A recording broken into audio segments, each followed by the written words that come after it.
Na realidade, eu também quero ser muito breve, eu tenho apenas 10 minutos e eu quero, a minha função aqui é reagir à fala do doutor Aloysio.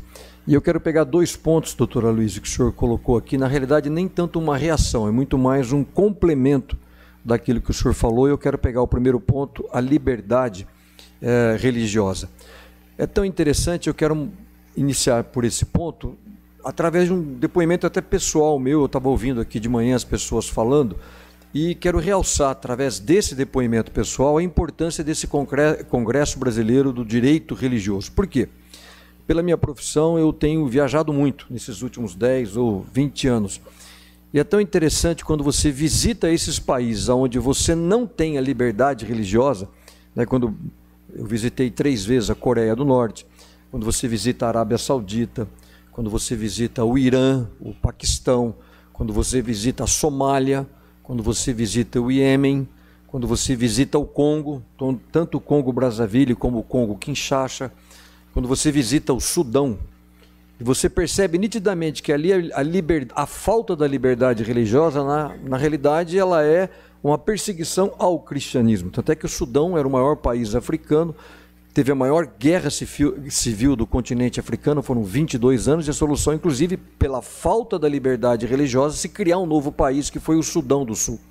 Mas eu estou dando esse depoimento que era tão interessante, quando você estava viajando, visitando esses países, o receio, o medo que você tinha nesses países, um simples folheto, uma expressão numa conversa, num jantar de negócios que você falasse, isso poderia ser assim, uma situação muito perigosa para você nesses países. Então, você sentia um alívio tremendo quando você pegava o avião, embarcava e voltava para sua terra natal, você se sentia seguro aqui no Brasil. Agora, é interessante que quando eu retorno ao meu país hoje, eu não me sinto mais seguro hoje no Brasil.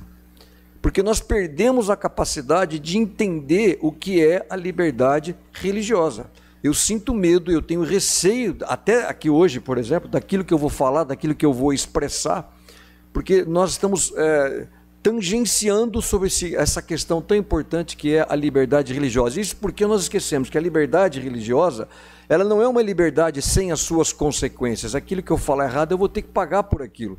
E aí uma coisa interessante que às vezes nos surpreende quando você fala que você tem uma entidade religiosa que age religiosamente.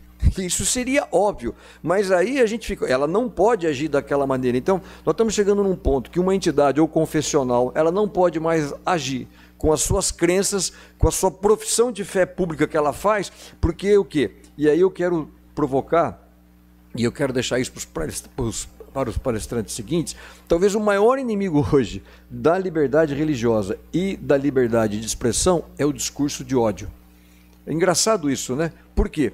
Porque é a velha e boa pergunta, quem vai definir o que é o discurso de ódio? Eu vejo aqui tantas, né, há 80 classificações, então é um perigo, e principalmente no domínio da palavra. Eu acho que nós estamos esquecendo, como brasileiros, o poder da palavra. E o que a gente vê hoje é um tangenciamento, porque quem domina a palavra, domina o argumento. Quem domina a palavra, domina o debate. E é através da palavra que eu expresso aquilo que eu sou, aquilo que eu acredito. E a gente tem vindo um tangenciamento, a gente tem visto, até para talvez explicar um pouquinho melhor, nós estamos vivendo isso agora, por exemplo, na reforma tributária. Olha que coisa interessante isso. O que você tem hoje? Você tem uma sociedade que não quer pagar mais impostos. Eu duvido que tenha alguém aqui que levanta a mão e fala, não, olha, eu acho que eu pago pouco imposto e eu quero pagar mais impostos. Do outro lado, você tem uma máquina pública, um governo que quer arrecadar mais. Então você tem um embate de ideias. Qual é a solução para isso? É um tangenciamento das coisas. E no caso do agronegócio, que é a minha área, o que se fala? Não se fala que o agronegócio paga pouco imposto. O que se fala é o seguinte, o agronegócio ele tem subsídios, e nós não temos subsídios. Subsídio é quando você coloca no orçamento público e você fala, olha, agora eu vou subsidiar este ou aquele segmento. Ou então você tem um incentivo fiscal. Não, nós não temos nem subsídio nem incentivo fiscal, nós simplesmente pagamos poucos impostos. Então, pouco imposto virou subsídio. Então, a gente tem um jogo de palavras nisso tudo. E me assusta se nós não estivermos preparados para isso, quando a gente passar isso para o discurso de ódio. O que é o discurso de ódio? É aquilo que eu acredito? Eu gosto muito no Fé e Trabalho de defender isso, Dr. Wharton. Uma opinião diferente da sua, ela não é uma fake news. Uma opinião diferente da sua, ela não é uma desinformação.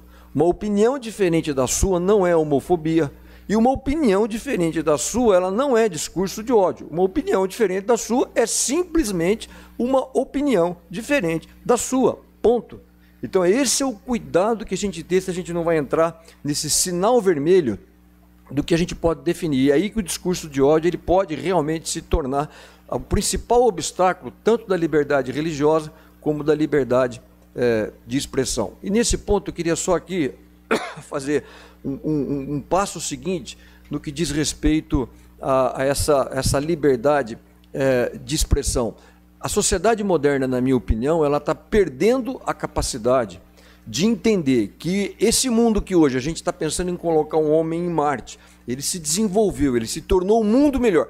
Aqui todos nós vivemos melhores do que os nossos pais e do que os nossos avós. E por que isso? Porque nós tivemos, nesse passado, um embate de ideias. Nós tivemos confrontos de opiniões diferentes. Eu sou apaixonado por livros. Recentemente, a nossa biblioteca, a gente sempre acaba emprestando livros para feiras e exibições. E na semana passada a gente emprestou um livro que é uma obra monumental no embate de ideias, que é a obra de Galileu Galilei. Nós temos a primeira edição de 1632. E é tão interessante que a obra de Galileu, poucos sabem disso, o nome dela se chama Diálogo. Olha que coisa interessante. Por quê? Porque ele tinha medo, receio da opinião que ele ia trazer, então ele cria 3 personagens fictícios, Salviati, que é ele próprio, um cientista, né, inteligente, aí tem um moderador, que seria o nosso doutor Wharton aqui, que é o Sagredo, e tem um outro que é o Simplício, que é o que acreditava no mundo atual, que era o mundo ptolomaico, que era o mundo aristotélico, e ele vem e traz o mundo coperniano. É um embate de 2 mundos completamente diferentes na questão do geocentrismo. Então, talvez, se fosse hoje, Galileu seria condenado pelo discurso de ódio, porque o diálogo dele era completamente oposto àquilo que a sociedade acreditava. Eu tive recentemente na Hungria, fiquei tão impressionado com uma história que poucas pessoas sabem. Um dos grandes cientistas da Hungria era um médico que chamava Ignár Swartzen. E ele era um médico em 1840, e ele estava encafifado porque havia uma alta mortalidade depois daquilo que a gente chamava de febre do parto. E ele começou a estudar isso no hospital onde ele trabalha, ele era membro da Academia de Ciências da Hungria, e aí foi tão interessante que ele descobriu que no hospital que ele trabalhava, tinha uma alta mortalidade de mulheres, e que atendia a elite da população da Hungria. Mas nas parteiras, na população mais simples, a mortalidade era mais baixa. E ele foi procurar descobrir por que acontecia isso. E ele descobriu que os médicos que trabalhavam ali, que também tinham uma faculdade de medicina, eles tinham contatos com cadáveres e depois eles iam dar assistência ao parto. E as parteiras não faziam isso. E ele, então, estudando isso, ele chega numa conclusão muito simples. Olha, eu vou recomendar que os médicos desse hospital lavem as mãos. Negócio tão simples, tão óbvio, aquilo foi um escândalo, porque eles achavam, como que você vai dizer que um médico não sabe tanto como uma simples parteira? Ou seja, ele sofreu aí uma campanha, uma difamação, se isolou, acabou falecendo num manicômio, num hospício. É um negócio tão interessante. Estou dizendo isso porque a gente acabou de viver uma pandemia. E a ciência dizia o quê? Diz hoje o quê? Lave as mãos. Mas nós tivemos na nossa história, em 1840, onde a ciência dizia, não lave as mãos. Então veja que esse embate de... Agora, é nesse embate, nesse contraponto, é que o mundo melhora. Então nós não podemos perder essa capacidade, o discurso de ódio, para que seja aí um pano em que não possibilite essa arena de confronto de ideias. Aqui ninguém está falando em fundamentalismo, em radicalismo, mas é esse encontro de ideias divergentes que o mundo melhora. Então a gente tem que entender isso. E eu estou aqui já esgotando meu tempo, queria falar muito mais, mas eu acho que é o seguinte... Para resolver isso, né, como esse discurso de ódio, ele não possa ser o inimigo tanto da liberdade de expressão como da liberdade religiosa, qual que é o remédio para isso? Na minha opinião, mais liberdade. mais liberdade religiosa, mais liberdade de expressão. E aí, eu tenho uma solução muito simples, como bom espanhol e como agricultor, muito tranquila a esse respeito. Recuperar aquela obra monumental de Abraham Kuyper, a soberania das esferas. É porque nós esquecemos disso, né? A soberania da igreja, a soberania da família, a soberania do Estado. O nosso problema, congressos, debates, é por quê? Porque nós não conseguimos distinguir essas soberanias e elas se misturam, né?